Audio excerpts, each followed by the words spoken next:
Doug, where officially did you catch that ball? Doesn't matter, I caught it. Pete said you had to talk him into that one, and there's been times in the past when he hasn't listened.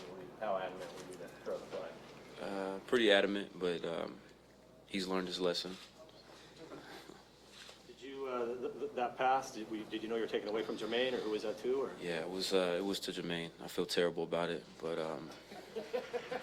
I mean, you guys laugh, but you know, we work really, really hard, and every opportunity, every target is, you know, is few and far between. And I wasn't where I was supposed to be, and you know, fortunately enough, it worked out for us in terms of a touchdown. But I took away a touchdown from my brother, and I feel terrible about it. What'd you say to him? I just told him I was sorry. Doug, when Thomas Rawls is running the way he did today, just what kind of spark or what kind of energy does that give to you guys? I mean, it opens up everything for us. I told you guys before that everything runs through our run game. You know, when Thomas Rawls is doing that, they can't help but put another safety in the box. And then that gives us one-on-one matchups outside. You saw Paul Richardson take advantage of it, Jermaine, myself. And we had a lot of opportunities in the passing game because of what Thomas was doing on the ground. And I got to give a lot of credit to our offensive line. They did a hell of a job tonight, unbelievable job tonight. Doug, you mentioned Paul. He came up with a couple of huge plays today. Just how have you seen him step in to the lineup? Well, Paul's always been able to do those types of catches and make those types of catches. He's been a big play guy for us, you know, ever since I can remember him stepping on the field. He's had, you know, unfortunate events in terms of injuries and trying to stay on the field, but when he's out there, he's pretty dominant for us. And so, you know, we expected that out of him, you know, and two huge clutch catches that we needed. You know, couldn't be more happy, more proud of him. That move you put on Tavon Young on the corner, seeing that more and more from you, how just one cut you can get so far away from coverage. How have you learned and developed that ability? You know, just watching different guys on tape, just watching as much film as I can and studying other people. You know, a lot of my game I stole from Steve Smith. You know, so happy about his career.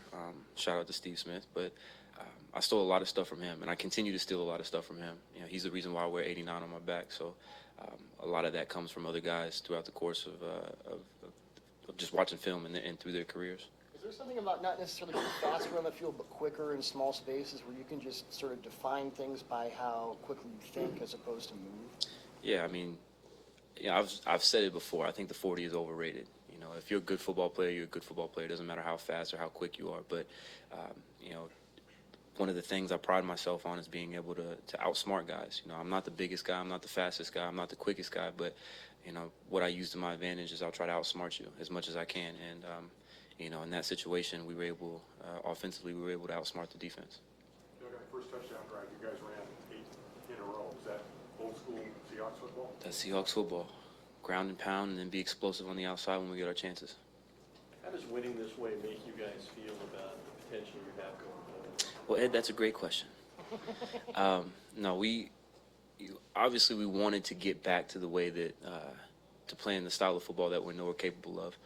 You know, we've had a up and down season, and we weren't consistent. And you know, I said last week, we said we haven't been consistent yet, and I saw some of you guys say that yet is kind of too late because we're in the playoffs, but it's never too late. So we had an opportunity again tonight to play championship football, to play Seahawks football, and we were able to do that. We didn't turn the ball over. We got over 100 yards rushing, and we were explosive on the outside. And so that's all you can ask from us. Did this feel like the most complete effort you guys put together? You know, it felt like it. I know we had a couple of 3-and-outs and some drives that stalled, but you know, that is a playoff team over there as well, so you got to give them some credit. But overall, I felt like we played extremely well, and I can't really judge that. I have to go back and watch the tape. Did you what did you see from the offensive line? I mean, you mentioned how well you thought they played it. They just played the way that they were capable of.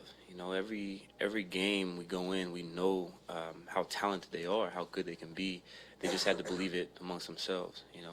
And Justin Britt has been doing a heck of a job trying to lead those guys to the promised land, if you will. And he's doing that, you know. And those guys are coming along. They're communicating a lot better, and obviously they're getting a lot of games under their belts. You know, we got 2 rookies, and then some guys playing in some spots that they weren't before. So it was going to take some time, but I'm thankful that they got it together tonight in the playoffs. Do you have any kind of relationship with Steve Smith? Have you talked to him in the past? Yeah, actually, I sent him a long text message last night. You know, I kind of wanted everything to die down after his retirement, so I sent him a long text message. We had a good conversation, and yeah. How long have you kind of been inspired by him or modeling yourself after him? Since I can remember, 2001, since when he came into the league. You know, I just love the way that he played the game with passion and fire. You know, and you can say whatever you want about the guy, but he was a competitor. You know, he fought for every inch on that football field, and I wanted to be like that. So, you know, I try to emulate everything that my body can possibly emulate, and like I said, that's why we're 89 on my back. What advice does he give?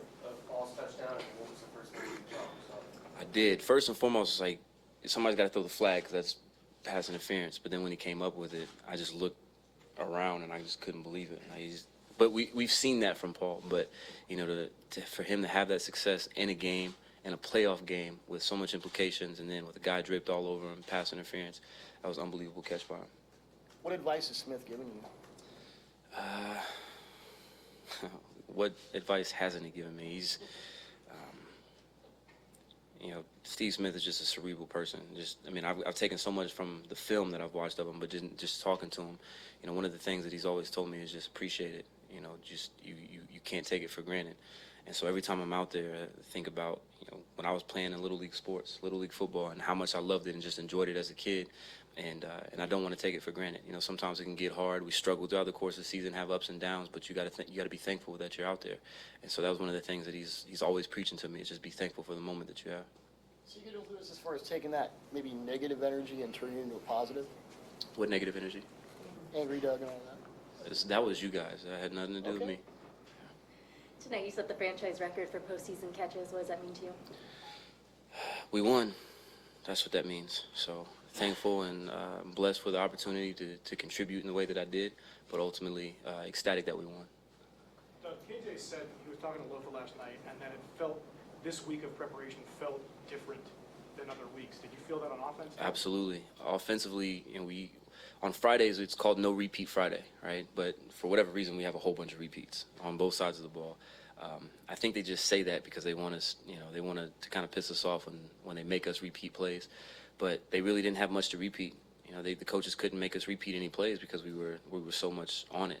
And so you could just feel the energy and the focus.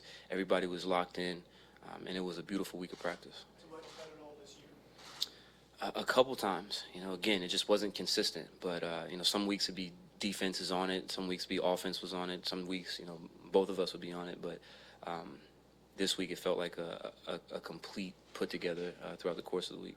So what would you attribute that to? You know, I don't know. I think a lot of the leaders in our locker room, we spoke up. We talked a lot about what it's like to play in the playoffs, you know, and exactly what Steve Smith preached about, cherishing these moments, because you never know when you have them, when you're going to have them again.